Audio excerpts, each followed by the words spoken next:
जय हिंद दोस्तों। आज के इस वीडियो में हम बात करने वाले हैं एमपीपीएससी एग्जाम की तैयारी के बारे में। मुझे पता है कि बहुत सारे स्टूडेंट्स को इसकी जानकारी होगी, लेकिन उन स्टूडेंट्स को इसकी जानकारी नहीं होगी जो लोग अभी इसके बारे में सोच रहे हैं। वो कई सारी बातों को ध्यान में नहीं देते होंगे। तो आज के इस वीडियो के माध्यम से मैं उन तक ये बात पहुँचाना चाहती हूँ कि आपको एमपीपीएससी एग्जाम की तैयारी से पहले इन बातों को ध्यान में रखना है, इन बातों के बारे में सोचना है और ये जानकारी आपके पास होनी चाहिए। उसके बाद ही आप एमपीपीएससी एग्जाम की तैयारी शुरू करें। अब हम बात करते हैं सबसे पहले नंबर की कि आपको किस बात को सबसे पहले इम्पोर्टेंट देना है। इम्पोर्टेंट इस बात को देना है कि एमपीपीएससी की तैयारी के लिए क्या आप एलिजिबल हो, क्या आप इसके योग्य हो। अब आप समझ रहे होंगे कि योग्यता के लिए मुझे कैसे पता चले कि मैं इसके योग्य हूँ या नहीं हूँ। इस एग्जाम में एलिजिबल होने के लिए आपको दो चीजें ध्यान में रखनी है। सबसे पहला नंबर 1 है कि आपकी जो उम्र है वो 21 साल होनी चाहिए, लेकिन लास्ट वाली जो उम्र है वो 40 साल क्रॉस नहीं करना चाहिए। मतलब कि आप 39 साल के हो तब तक एग्जाम दे सकते हो, या 40वें साल में जस्ट गए हो तब एग्जाम दे सकते हो। ऐसा नहीं है कि 40 साल की उम्र खत्म हो रही है और उसके बाद आप इस एग्जाम को दे रहे हो, तब इसके एग्जाम के लिए आप एलिजिबल नहीं होंगे।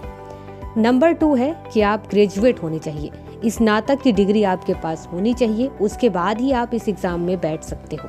अगर आप ग्रेजुएशन के लास्ट ईयर में हो तो भी आप इस एग्जाम के लिए एलिजिबल हो। आप तब भी इस एग्जाम में फॉर्म भर सकते हो, इस एग्जाम में बैठ सकते हो। अब हम बात करते हैं नंबर 2 की कि आपको तैयारी के पहले किस बात को ध्यान में रखना है। आपको यह सोचना होगा कि आप किस पोस्ट या किस सर्विस में जाने के लिए इस एग्जाम की तैयारी करना चाहते हो, और ये भी ध्यान देना है कि आप जिस सर्विस में जाने की तैयारी करना चाहते हो क्या आप उसके अकॉर्डिंग एलिजिबल हो या नहीं हो। इसके लिए आपको क्या करना है कि जिस साल आप एमपीपीएससी सिविल सर्विस का एग्जाम देने वाले होंगे उस साल के नोटिफिकेशन को आप चेक करेंगे। उसके बाद देखेंगे कि कौन से अलग अलग सर्विस का एग्जाम होने वाला है। इसके बाद इस सर्विस के क्या क्या रिक्वायरमेंट है। मैंने डिप्टी कलेक्टर, डीएसपी, तहसीलदार और मध्य प्रदेश फॉरेस्ट सर्विस से रिलेटेड जो एलिजिबिलिटी है वो ऑलरेडी बता चुकी हूँ, और उस वीडियो का जो लिंक है इस वीडियो के डिस्क्रिप्शन बॉक्स में आपको दे दूंगी, तो आप उसके माध्यम से आप चेक कर पाएंगे। साथ ही जिस सर्विस के बारे में मैं जानकारी नहीं दी हुई हूँ उन सर्विसेज के बारे में जब मैं वीडियो बना दूंगी तो उसका जो वीडियो का लिंक है इस वीडियो के डिस्क्रिप्शन बॉक्स में मैं जोड़ दूंगी। अब हम बात करते हैं नंबर 3 की। तीसरे में ध्यान देना है कि सिलेबस देखना है, और सिलेबस में यह भी देखना है कि कौन कौन से सब्जेक्ट होते हैं, इस सब्जेक्ट की क्या रिक्वायरमेंट है। नंबर 4 है कि आपको इस एग्जाम का पैटर्न पता होना चाहिए कि आखिर ये कितने स्टेज में कंप्लीट होता है। इसके बाद नोटिफिकेशन कब आता है, आपको कहाँ से चेक करना है, ये सारी चीजें पता होनी चाहिए। यहाँ पर आपको बताना चाहूंगी कि सिलेबस से रिलेटेड, एग्जाम पैटर्न से रिलेटेड ये सारी जानकारी मैं ऑलरेडी एक वीडियो में बता चुकी हूँ, तो उस वीडियो का जो लिंक है इस वीडियो के डिस्क्रिप्शन बॉक्स में मैं आपको दे दूंगी। यहाँ पर एक चीज बताना चाहूंगी कि आपको नोटिफिकेशन कैसे चेक करना है। आपको कुछ खास नहीं करना है, आपको एमपीपीएससी की वेबसाइट पर जाना है और वहाँ की नोटिफिकेशन चेक करते जाना है। जब भी नोटिफिकेशन आएगा आपको पता चल जाएगा। इसके बाद दूसरा काम क्या करना है कि अगर आप एमपीपीएससी की वेबसाइट पर नहीं जाना चाहते हैं तो आपको सरकारी रिजल्ट की वेबसाइट पर जाना है। वहाँ पर हर एग्जाम से रिलेटेड जो अपडेट है वो पता चलते रहता है, तो जब भी एमपीपीएससी का जो नोटिफिकेशन आएगा वो आपको वहाँ से पता चल जाएगा। अब हम बात करते हैं 5वें नंबर की।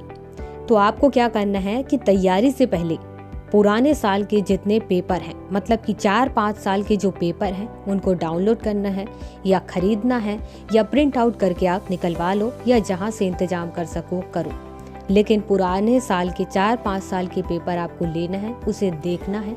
अगर आप सॉल्व कर पाते हैं तो सॉल्व करो, नहीं तो अच्छे से पहले देखो, पढ़ो, समझो कि आखिर क्वेश्चन किस तरीके से पूछा जाता है।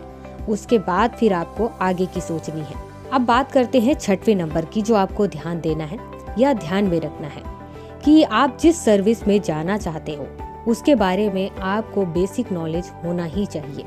जैसे एग्जांपल आपको बताऊं कि अगर आप डिप्टी कलेक्टर बनना चाहते हैं, डीएसपी बनना चाहते हैं, तहसीलदार बनना चाहते हैं, तो आपको ये पता होना चाहिए कि ये क्या होते हैं, इनके पास क्या पावर होती है, फिर उसके बाद क्या रिस्पॉन्सिबिलिटी है, ट्रेनिंग सेंटर कहाँ है, कितने साल की ट्रेनिंग होने वाली है, फिर उसके बाद इनका ड्रेस कोड क्या होता है, और फिर इसके बाद ये भी पता होना चाहिए कि इनमें पोस्ट स्ट्रक्चर क्या होता है।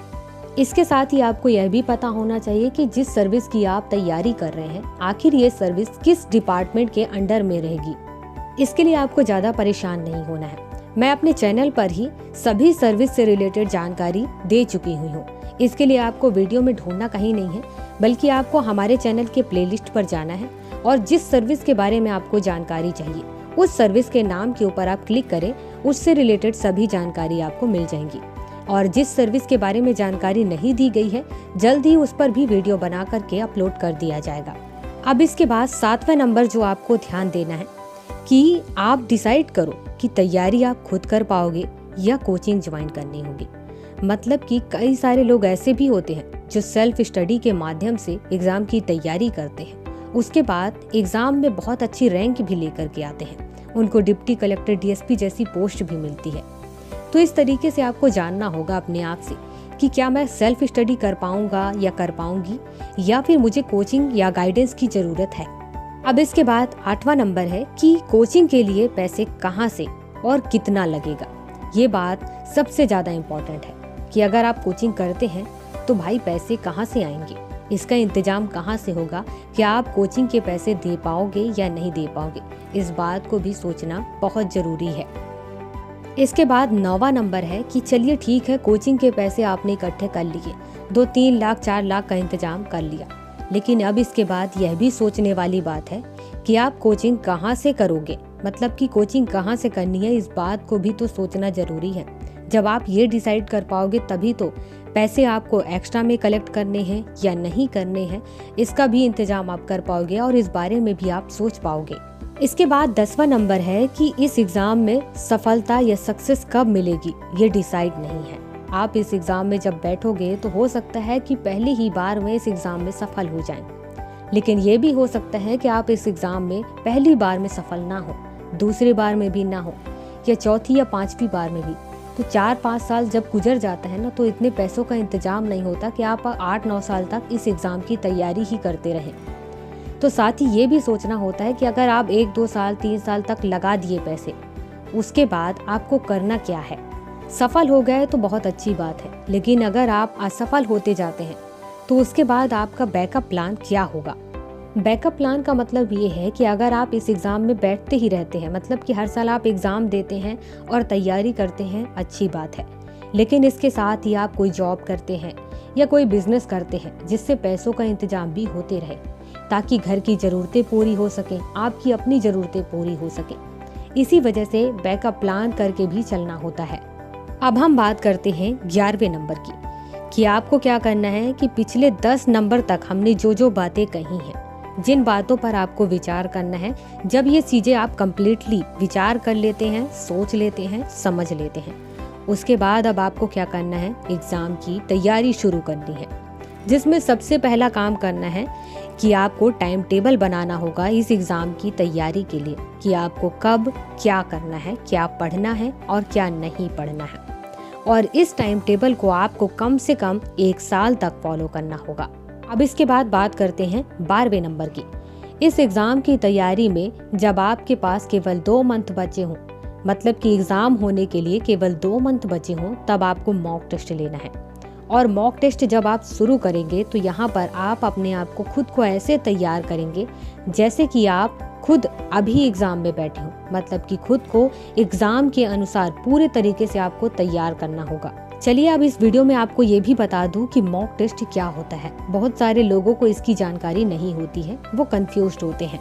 मॉक टेस्ट का मतलब है कि आप जिस भी एग्ज़ाम की तैयारी कर रहे हो उसका जो सिलेबस है, मतलब कि उस एग्ज़ाम में जिस तरीके के क्वेश्चन पूछे जाने वाले हैं और साथ ही उसका सिलेबस जो है उसको ध्यान में रखते हुए एग्ज़ाम से पहले ही बहुत सारे लोगों के माध्यम से या बहुत सारे लोग मिल करके या अपने अपने तरीके से क्वेश्चंस तैयार करते हैं, ताकि स्टूडेंट्स उस पर प्रैक्टिस कर सकें और एग्ज़ाम में वो बहुत अच्छा प्रदर्शन कर सकें। तो उसी को मॉक टेस्ट कहते हैं। अब हम बात करते हैं 13वें नंबर की। यहाँ पर ध्यान देना है कि जिस दिन आपका एग्ज़ाम हो उस दिन आपको कॉन्फिडेंस से एग्ज़ाम हॉल में बैठना है और दोनों पेपर जब तक कंप्लीट नहीं हो जाए तब तक आपको किसी भी पेपर का आंसर आपको नहीं मिलाना है।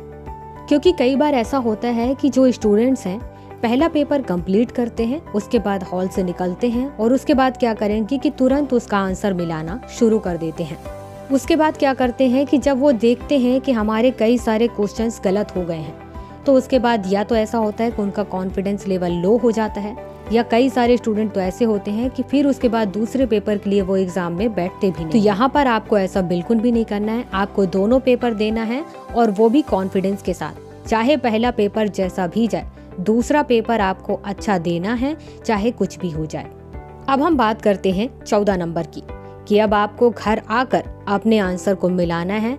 अगर आप पास हुए तो आगे आपको मेंस एग्जाम की तैयारी करना है।